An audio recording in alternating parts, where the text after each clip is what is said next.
das sind nur Beispiele. Also theoretisch können wir über jedes Thema sprechen. Ihr könntet euch die mal durchlesen und schauen, vielleicht ist was dabei oder auch irgendwas ganz anderes. Also alles, was euch einfällt.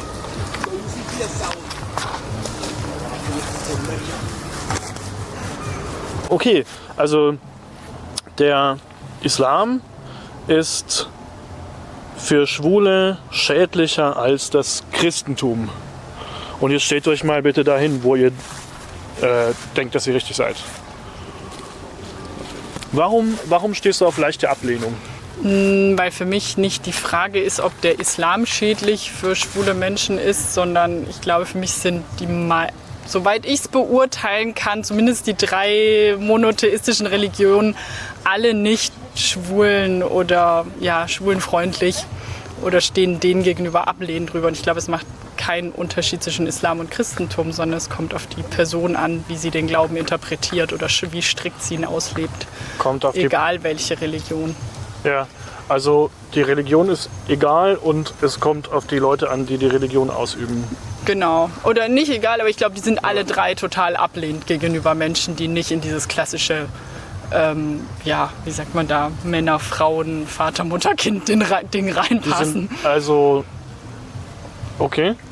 Und warum stehst du auf Zustimmung?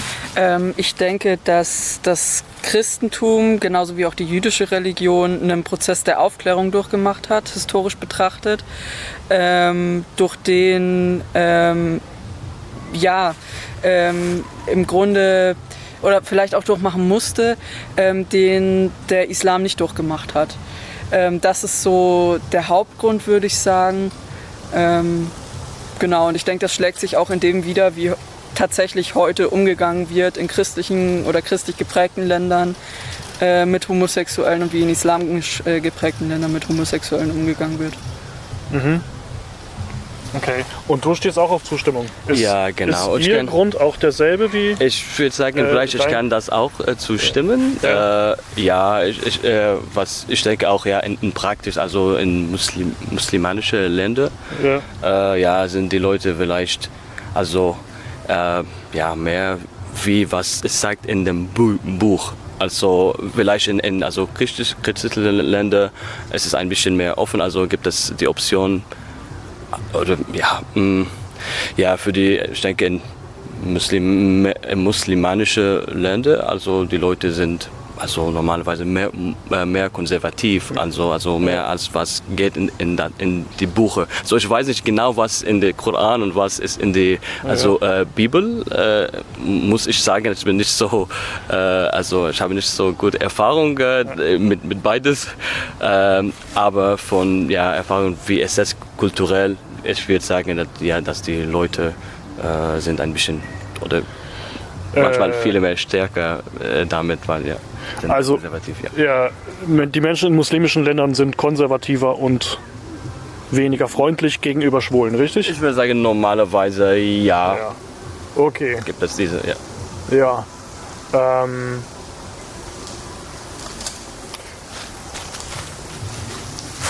Warum stehst du auf leichte Ablehnung und nicht weiter Richtung Ablehnung oder starke Ablehnung? Ja, ich hatte tatsächlich überlegt, mich zwischen den beiden, wo ich mich hinstellen sollte. Aber da meine Position ja eher ist, alle Religionen oder zumindest diese 3, von denen ich vielleicht grob eine Ahnung habe, sind nicht schwulenfreundlich und lesbenfreundlich. Ist es, glaube ich, wurscht, wo ich mich hinstehe. Okay. Hast du bisher schon was gehört, was dich zum Nachdenken gebracht hat über deine Position? Ja, zum Beispiel das mit der Aufklärung. Also ich glaube, das stimmt schon, aber ich kenne Menschen, die sehr streng christlich sind und die sind sehr schwulenfeindlich und die leben auch im 21. Jahrhundert in einem aufgeklärten Land, in einer aufgeklärten Gesellschaft oder das, was wir so bezeichnen und sind sehr schwulenfeindlich und streng christlich. Und ich glaube, sobald man, egal welches der 3 Bücher, Tora, Koran, Bibel, sobald man die beim Wort nimmt und beim Wort auch also halt eben nicht Interpretationsfreiraum lässt, sondern einfach beim Wort nimmt, wird man gewisse Dinge nicht tolerieren und dazu gehören zum Beispiel andere sexuelle Überzeugungen. Gut, okay. Könnt ihr mal alle auf neutral wiedergehen? Alle Religionen sind im Wesentlichen gleich gut. Gleich gut oder gleich schlecht? Kommt aufs selbe raus, ne? Gleich gut oder gleich schlecht.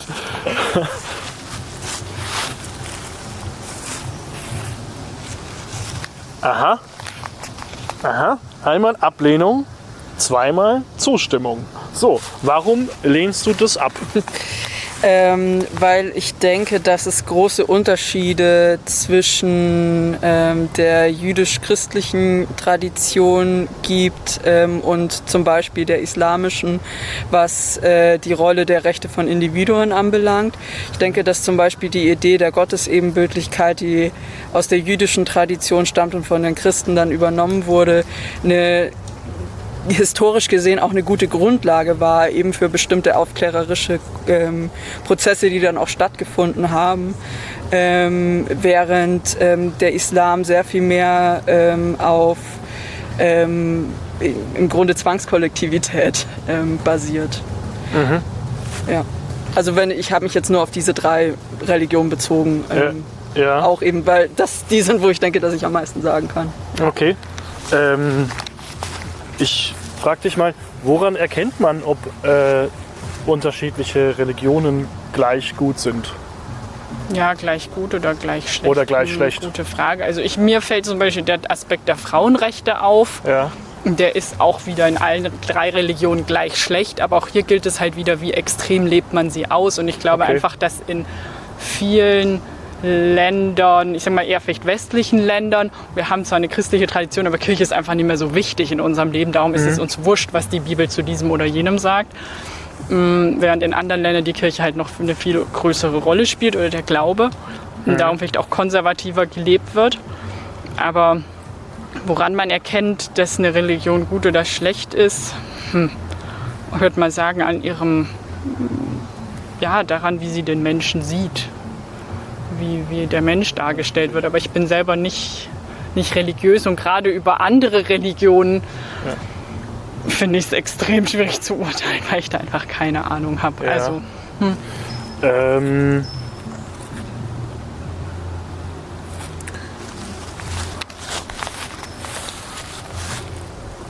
Wenn du 2 Möglichkeiten hast, du bewertest eine Religion entweder nach dem, was in ihren heiligen Büchern steht, oder nach dem, was die Gläubigen tun. Was ist dir wichtiger? Gute Frage. Ja. Ich würde sagen, persönlich, wenn ich suche für eine Verbindung mit Gott oder so, dann natürlich ich gucke, was ist in die heilige Buch. Ja. Das ist was ich persönlich finde ich besser. Aber man kann das, man trennt nicht genau auch mit diese 3 Religionen vielleicht und vielleicht alles Religion, aber man kann nicht trennen, was persönlich ist von dieser Kultur oder wie die Gesellschaft, Society? Gesellschaft, oder Gesellschaft funktioniert. Es ist ein bisschen verbindet. Aber ich persönlich, ich sage, ich gucke, was ist in das Buch. Oh, das Buch ja, ist dir wichtiger? Ich denke, es ist wichtiger, aber beide sind wichtig, weil man ist geboren nicht allein, er kommt in eine Kultur und man sieht vielleicht Christianität, mit christlichen Sachen, vielleicht in Russland, vielleicht andere als in Deutschland oder mit evangelisch oder Protestant oder Katholik oder Orthodox oder was in der Nebenost oder Islam auch und du hast diese verschiedene, ist es Sufi oder ist das, es kommt mit verschiedenen kulturell und wo man lebt, wo man die Erfahrung, die ein Mann oder eine Frau hat, damit es kommt ein bisschen verbindet, beides kommen ein bisschen zusammen, aber ich würde sagen, man muss entscheiden, was ist in dem Buch ist besser, aber das ist die Referenz und nicht die Leute. Also ein Buch würdest du sagen, ist ein bisschen wichtiger? Okay. Ja, ich würde sagen cool. so. Einen würde ich noch probieren. Geht ihr bitte wieder auf neutral und dann würde ich gern vielleicht an dich abgeben, okay?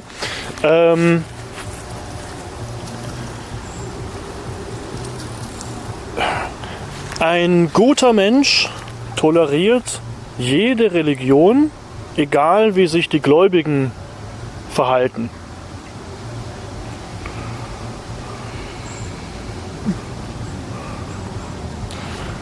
Habt ihr solche...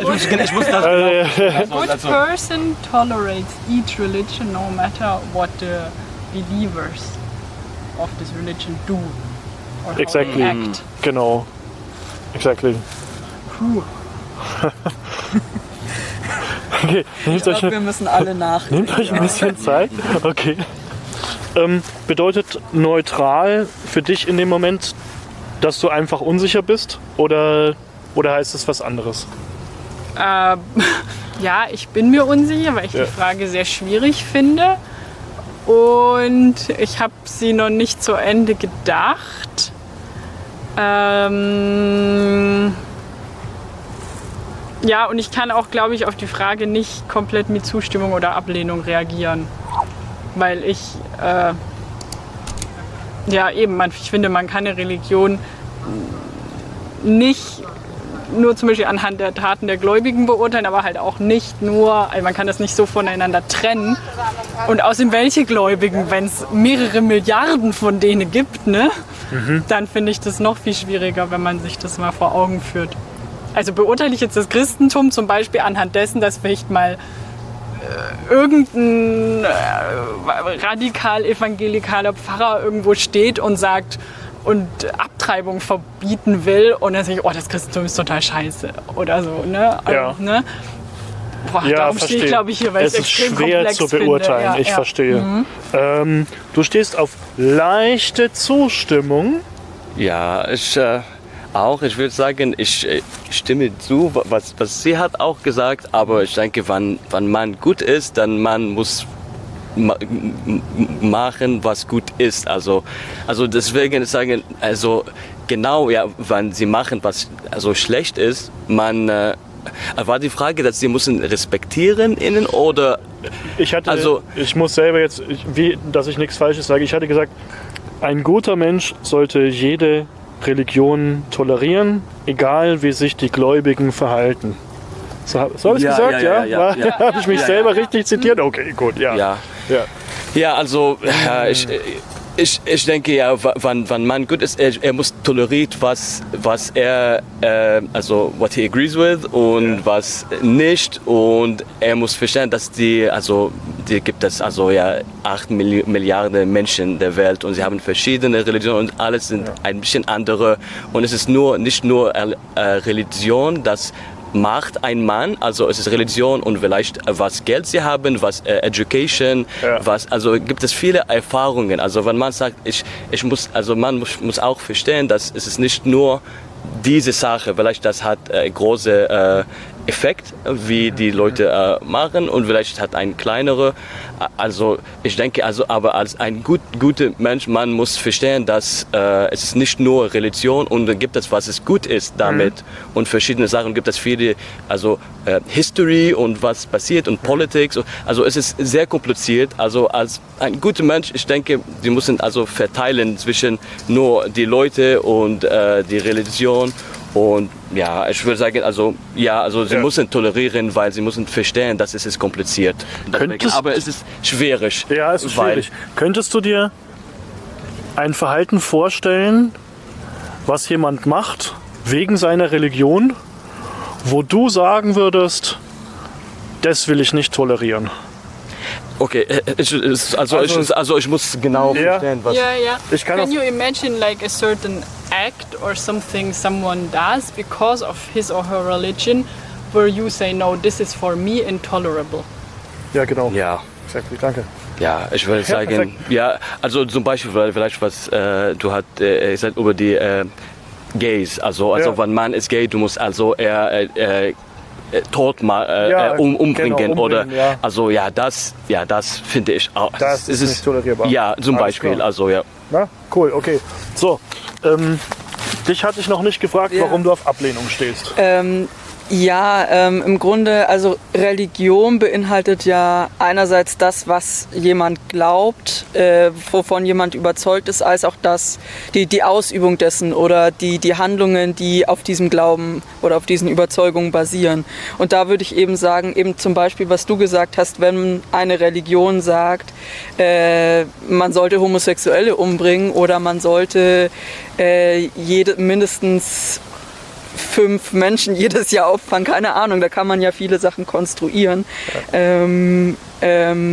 dann ist das nicht tolerabel, weil es die Rechte von anderen Menschen sehr, sehr stark beeinträchtigt. Gleichzeitig würde ich natürlich sagen, und das ist vielleicht der Grund, warum ich nicht auf starke Ablehnung bin, wenn du nur glaubst, dass das so sein sollte und von mir aus auch wenn du das äußerst, dann sollst du das tun dürfen. Aber du darfst es halt nicht ausüben, weil du dann die Rechte anderer verletzt.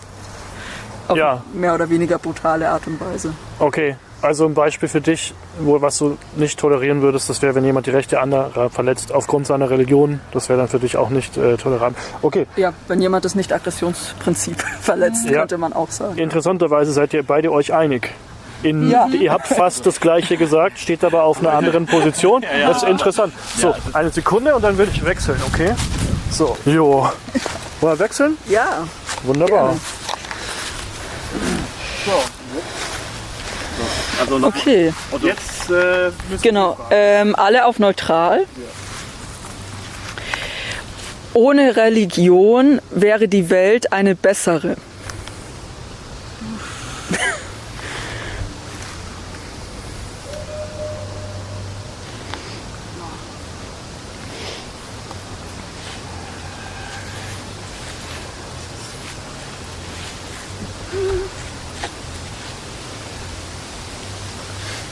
Okay, ich frage mal den Neuen zuerst. Ja. Du hast dich auf Zustimmung gestellt. Was wäre besser in der Welt ohne Religion?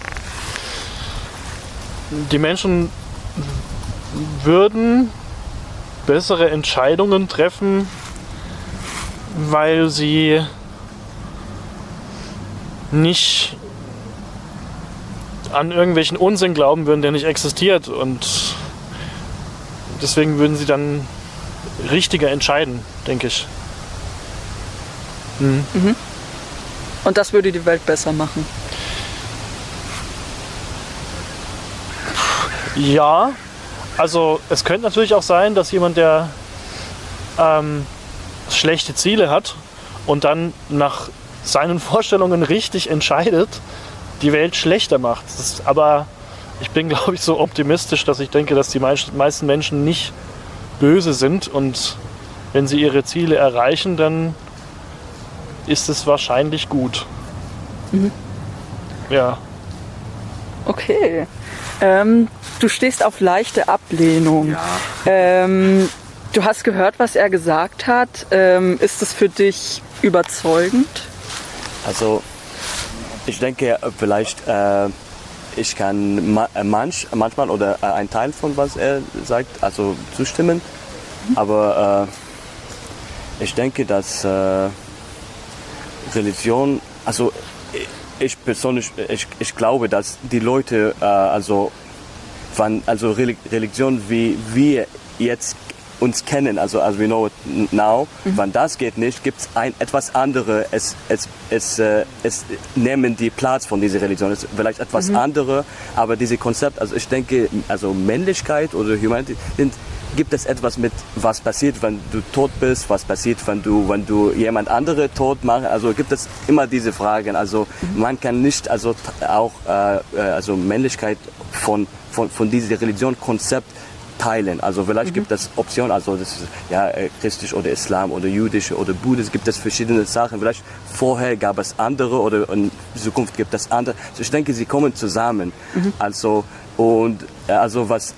ich denke, weil Menschen, sie sind also naturally so, ich denke, sie sind gut, also als Kind und wie sie so, und das kommt mit. Ich denke, es ist auch nicht schlecht, also auch Religion macht vielleicht manchmal, jetzt haben wir natürlich die ganze Welt ist sehr gut verbindet, manchmal mit Internet und Konnektion und Regeln, und wir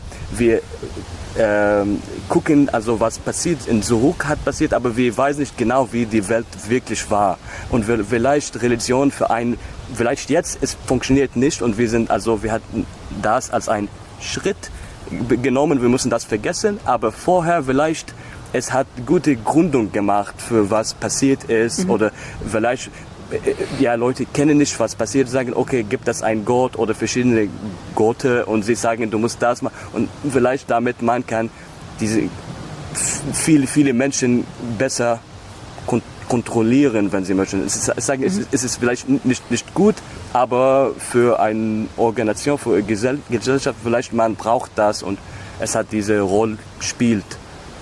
Also deswegen sage ich, ja, vielleicht Religion ist nicht schlecht von dieser, also in diese, ja, from this view. Weil, verstehe ich das richtig, Religion im Grunde ja was sehr Menschliches ist und menschliche Bedürfnisse auch befriedigt im Grunde. Ja. Okay, es tut mir leid. Something very human and satisfies human needs. Ja, genau, also. Okay. Ja. Jetzt stehst du auf leichte Zustimmung. Ist bis jetzt, ist das, was dein Hauptgrund dafür ist, bis jetzt schon gesagt worden oder gibt es einen anderen Grund, der für dich wichtig ist? Ich glaube, ich bewege mich halt so zwischen den beiden und stimme ihnen beiden bis zum gewissen Grad zu. Ich glaube, so mein rationales, auch nicht religiöses Ich möchte gern glauben, dass Menschen oder dass die Welt besser wäre, wenn es keine Religion gäbe, weil dann würden sie sich nicht bekriegen wegen ihres Glaubens oder nicht andere verstoßen oder schlecht behandeln, weil sie irgendwie anders sind, als der Glaube das vorschreibt. Aber mein sehr pragmatisches Ich sagt, dass die Menschen wahrscheinlich auch dann andere Gründe finden würden, sich zu bekriegen oder schlecht zu behandeln. Und es gibt auch noch den Punkt, dass Religion oder ich sage mal Glaube im Allgemeinen auch ganz tolle Dinge hervorgebracht hat und vielleicht auch tatsächlich, so sehr ich vielleicht manche Sachen an einer Religion kritisiere, gibt es ja fantastische Kunstwerke, Bauwerke, Musikwerke, Bücher, die alle aufgrund von Religion entstanden sind. Und darum, wenn man das jetzt alles wegmachen würde, dann weiß ich nicht, ob die Welt wirklich besser wäre. Also, und ich glaube, es führt wahrscheinlich irgendwie keinen Weg dran vorbei. Religionen gibt es, weil sie wahrscheinlich irgendwie menschlich sind und Menschen das brauchen oder gebraucht haben. Von daher stehe ich halt so, ja, wieder nah bei neutral. Ja. Du hast bei einigen Punkten genickt, ich habe das beobachtet. Ist irgendwas gesagt worden, was dich dazu bringt, deine Überzeugung oder deine Position zu verändern? Oder würdest du sagen, die bleibt trotzdem gleich?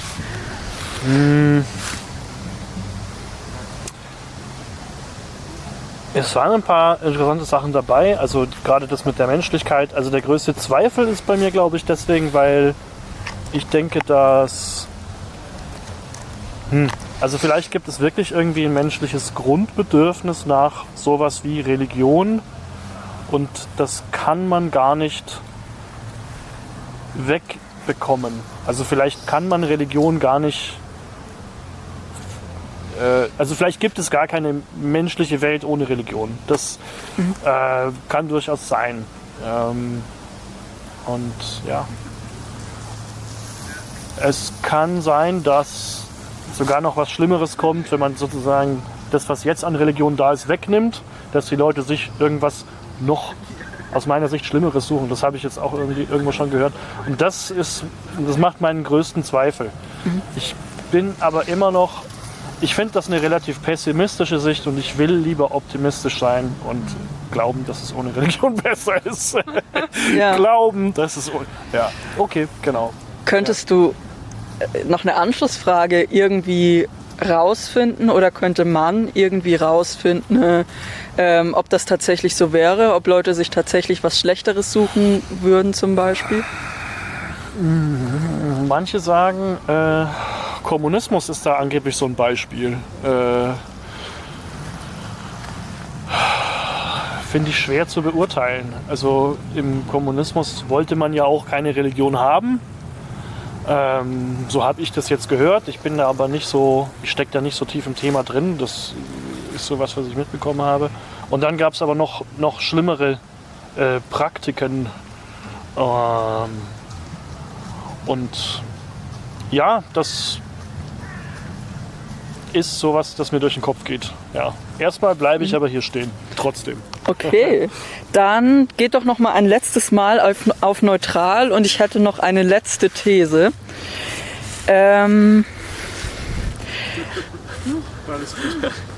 Religion sollte bei politischen Entscheidungen eine Rolle spielen.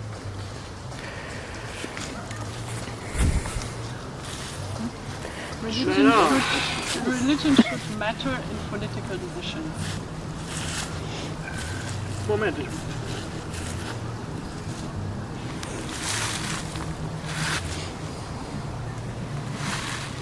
muss hier bleiben. Okay, du hast dich, meine ich, als erstes entschieden. Ich würde dich einfach nach deinem wichtigsten Grund fragen, warum du bei starker Ablehnung stehst. Ja, zum einen, weil ich finde, gerade politische Entscheidungen betreffen ja eine ganze Gesellschaft. Oder vielleicht sogar auch mehrere Gesellschaften vieler Länder oder so. Also haben oft enorme Auswirkungen und sollten darum sich nicht auf eine Religion stützen, gerade wenn es in der Gesellschaft vielleicht auch mehrere religiöse Gruppen gibt. Und es sollte einfach wissenschaftlich entschieden werden. Gleichzeitig, weil Glaube, wie gesagt, oft auf Jahrtausenden alten Überzeugungen und Überlieferungen basiert, die heutzutage teilweise einfach nicht mehr tragbar sind. Und gleichzeitig verstehe ich aber auch, dass es natürlich irgendwo mit reinspielt, aus welchem Traditionsraum man kommt. Oder dass es, also ich glaube, selbst wenn man von sich behauptet, komplett unreligiös zu sein, spielt es trotzdem eine Rolle. Dass man, egal wo man lebt, immer mit gewissen religiösen Überlieferungen oder so einem Background aufwächst. Okay, also sozusagen, es wäre falsch, sich auf eine konkrete Religion oder auf die Vorstellungen einer bestimmten Religion zu stützen, einfach weil politische Entscheidungen sehr viele Menschen betreffen, vielleicht auch Leute, die diese Religion nicht teilen.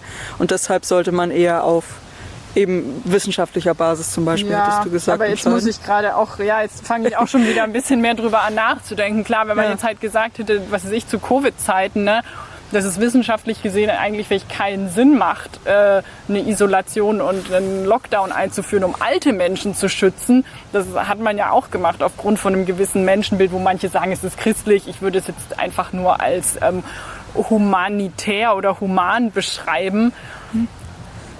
Und ich fand das auch richtig so. Von daher, merke ich schon, dass ich anfange zu schwingen in meiner recht starken Überzeugung am Anfang. Okay, ich komme mal auf die andere Seite. Das, was sie gesagt hat, deckt sich das mit deinem Grund oder hast du einen anderen Grund? Ja, fast etwas wie so. Ja, ich denke auch, vielleicht gibt es manchmal Sachen in Religion, die sind also gut, wenn sie sind also persönlich oder so und es hat keinen Effekt auf andere Leute, also persönlich und eine kleine Gruppe, aber wenn das ist also politische und also als eine Gruppe, sie müssen entscheiden, was passiert, also mit Ökonomie oder mit etwas, mit also wie oder was mit Gays ist oder was mit Abortion passiert oder dann, ich denke, es ist besser, dass mehr diese wissenschaftliche Sachen muss also die Hauptsachen sein. So, ich denke mit dieser, Religion, wenn man muss, ich denke, it has the tendency Sachen zu teilen, also ich denke, es macht Sachen mehr kompliziert und es hilft nicht so viel. Oder es hilft gar nicht, wann man muss es benutzen für politische Sachen. Also ich habe persönlich kein Problem. Leute, sie möchten so beten oder machen oder glauben. Also wenn das ist so, ist kein Scheiß. Vielleicht man sieht das aus ein bisschen in Europa, wie es ist, wenn also das Splitting of Church and State und dann viele Sachen hat. Ich würde sagen, besser geworden als in andere Länder oder Orte, wo also was ja, wo Religion noch spielt eine größere Rolle. Ja, also. Okay, gut. Du bist auf neutral geblieben. Ja. Warum? Zuerst wollte ich auf starke Ablehnung gehen. Dann, also der Grund dafür wäre gewesen, dass ich denke, dass religiöse Überzeugungen keine gute Entscheidungsgrundlage für politische Entscheidungen sind. Dann ist mir aber eingefallen, die Formulierung der These war ja irgendwie, Religion sollte bei politischen Entscheidungen eine Rolle spielen. ja, genau. Und es könnte ja sein, dass es eine politische Entscheidung gibt aufgrund von religiösen Überzeugungen, die zum Beispiel in der Bevölkerung vorherrschen und die ein Problem sind.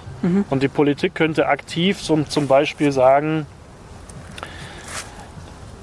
angenommen, wir hätten eine Religion, die sagt, wir müssen jedem erstgeborenen Kind den linken Zeigefinger abhacken. Dann könnte die Politik entscheiden, diese Religion oder diese religiöse Praxis, die wird verboten. Ja? Dann wäre das eine politische Entscheidung, die zwar nicht aus der Religion kommt, aber durch die Religion dann beeinflusst wird, ne? Weil sonst müsste man das ja nicht verbieten. So ungefähr. Ne? Ich weiß nicht, ob das Beispiel das Beste ist. Und deswegen habe ich mir gedacht, okay, es kann schon Einflüsse haben, auch wenn religiöse Überzeugungen nicht als Grundlage für Politik geeignet sind. Ich versuche das mal zusammenzufassen, korrigiere mich gerne. Religion sollte oder religiöse Vorstellungen, Werte sollten keine Grundlage darstellen für politische Überzeugungen, für politische Entscheidungen. Ja. Sie können aber Gegenstand sein politischer Überzeugung, politischer Entscheidungen. Richtig, so. Ja, genau. Ich frage euch beide vielleicht mal, würdet ihr dem zustimmen? Also mir fällt auf bei der Formulierung der These, genau, sollte Religion eine Rolle spielen. Das sagt ja auch nichts darüber aus, wie stark die Religion involviert sein muss in den Entscheidungsprozess. Und von daher könnte ich mir jetzt vorstellen, ja, eine Rolle spielen könnte sie ja, aber es heißt ja nicht, dass man deswegen wissenschaftliche Fakten zum Beispiel nicht mit einbeziehen muss. Beim Wort sollte Religion, oder wenn man es formuliert, sollte Religion die Grundlage sein, da würde ich, glaube ich, ganz klar Nein sagen. Aber eine Rolle spielen, dass man es zumindest mit bedenkt, religiöse Überzeugung oder vielleicht auch inwiefern eine politische Entscheidung religiöse Menschen oder eine Religion verletzen oder auch fördern kann, vielleicht doch schon. Ja, von daher würde ich mich wahrscheinlich jetzt eher mal hierher stellen. Okay. Hast du auch noch einen Gedanken dazu? Möchtest du noch was sagen? Ich denke, es ist vielleicht schwierig zu verstehen und erklären, aber nein, ich denke, okay. Ich bleibe, wo ich bin. Gut. Ja, dann würde ich sagen, war das ein konstruktives Gespräch. Ich hoffe, euch hat es Spaß gemacht. Ja, vielen Dank, ja, sehr spannend. Ja, und bedanke mich. Danke euch auch. Wie heißt denn euer YouTube-Kanal? Du hast eine Karte, ne? Muss ich? Wenn ihr mehr solcher Inhalte sehen wollt, liked, kommentiert und abonniert den Kanal. Eure Interaktion motiviert uns weiterzumachen.